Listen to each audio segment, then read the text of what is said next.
بسم اللہ الرحمن الرحیم اعوذ باللہ من الشیطان الرجیم بسم اللہ الرحمن الرحیم الحمدللہ رب العالمین الصلاة والسلام علی رسولہ الکریم وآلہ الطیبین الطاہرین المعصومین سیما بقیت اللہ فی الارضین روحی وارواح العالمین لتراب مقدمہ الفدا وَلَعْنَةُ اللَّهِ عَلَىٰ آدَائِهِمْ أَجْمَعِينَ مِنْ يَوْمِ عَدَاوَتِهِمْ إِلَىٰ قِيَامِ يَوْمِ الدِّينِ أَمَّا بَعْدْ فَقَدْ قَالَ عَلِيُّ بْنُ أَبِي طَالِبٍ عَلَيْهِ الصَّلَاةُ وَالسَّلَامُ الْعِلْمُ عِلْمَانِ مَطْبُوعٌ وَمَسْمُوعٌ وَلَا يَنْفَعُ الْمَسْمُوعُ إِذَا لَمْ يَكُنِ الْمَطْبُوعُ۔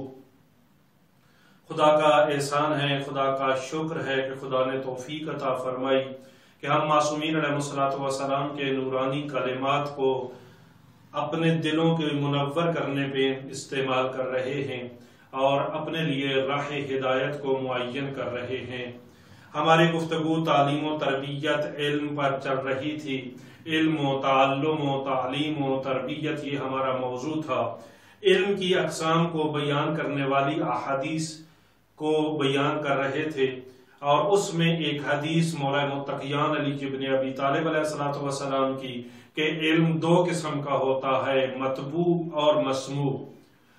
مطبوع اور مسموع جو علم ہے ان میں سے اگر مطبوع نہ ہو تو مسموع علم کا کوئی فائدہ نہیں ہے۔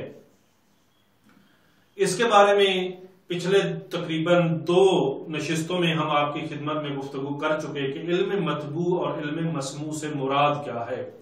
علم مطبوع کے بارے میں مختلف نظریات موجود ہیں۔ کچھ نے کہا کہ یہ وہ صلاحیت ہے جس کے ذریعے انسان علم مسموع کو حاصل کرتا ہے، اور کچھ نے کہا کہ نہیں، یہ وہ صلاحیت ہے جس کے ذریعے علم مسموع کو حقیقت میں علم بنایا جا سکتا ہے اور انسان کے فائدے میں اس کو فائدے کے قابل بنایا جا سکتا ہے، یعنی اس کے اندر تجزیہ کیا جا سکتا ہے، تحلیل کی جا سکتی ہے، نیا علم بنایا جا سکتا ہے، یعنی تعقل و تدبر کی صلاحیت حقیقت میں یہ علم مطبوع ہے۔ لیکن ایک اور نظریہ بھی موجود ہے اور وہ نظریہ یہ ہے کہ اس علم مطبوع سے مراد عقائد ہیں اور علم مسموع سے مراد احکام اور اخلاقیات ہیں۔ اس لیے کہ علم مطبوع یعنی عقائد، جب تک عقائد نہ ہوں، جب تک انسان کے نظریات نہ ہوں، جب تک انسان کے ایمان نہ ہو، اس وقت تک نہ تو اس کو اندر انسانی جو خصوصیات ہیں ان کا کوئی فائدہ ہے اور نہ ہی انسانی اعمال کا کوئی فائدہ ہے۔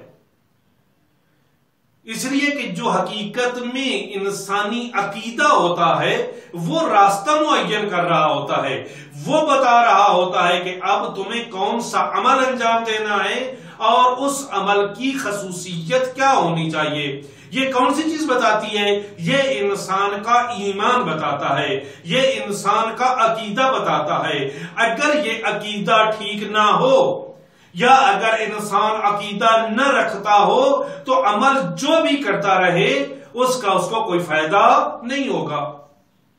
اگر کوئی انسان اللہ کی وحدانیت پر ایمان نہیں رکھتا، اللہ کو واحد نہیں مانتا اور پھر عبادت کرتا رہے، اس عبادت کا کیا فائدہ؟ اگر وہ شرک کرتا رہتا ہے، اس شرک کے ساتھ وہ عبادت کرتا رہے تو اس مشرک کی عبادت کا اس کو کیا فائدہ؟ بس اگر کوئی شخص عقیدہ ٹھیک نہ رکھتا ہو اس کا عمل بھی ٹھیک نہیں ہوتا، اس کا عمل بھی گہرا نہیں ہوتا، اس کا عمل بھی فائدہ مند ثابت نہیں ہوتا۔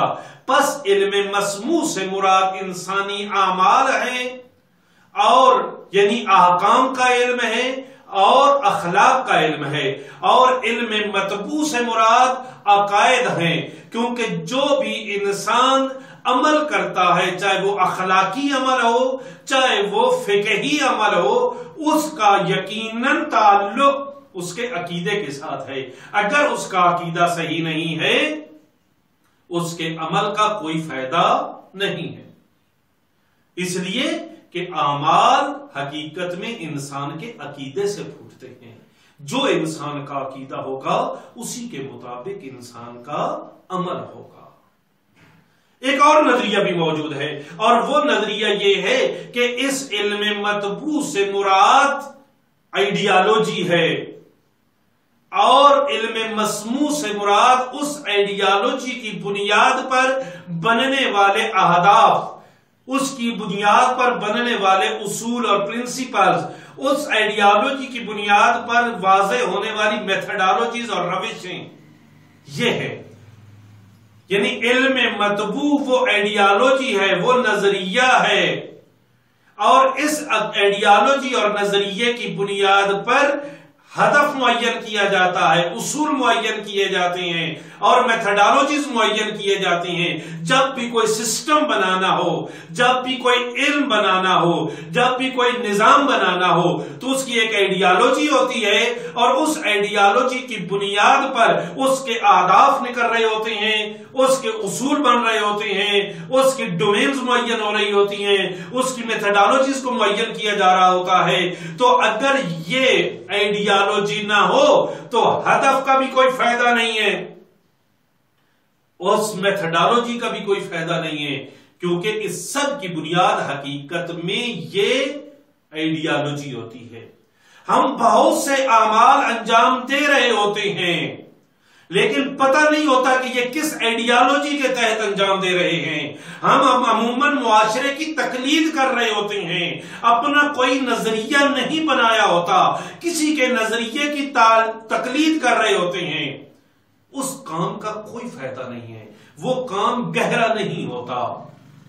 اس لیے ضروری ہے کہ جب بھی کوئی کام کرنے لگے اس کے متعلق اپنی آئیڈیالوجی بنائیں، اپنے نظریات کو بنائیں، اپنے افکار کو بنائیں، ان افکار اور نظریات و آئیڈیالوجی کی بنیاد پر اس کام کو انجام دیں۔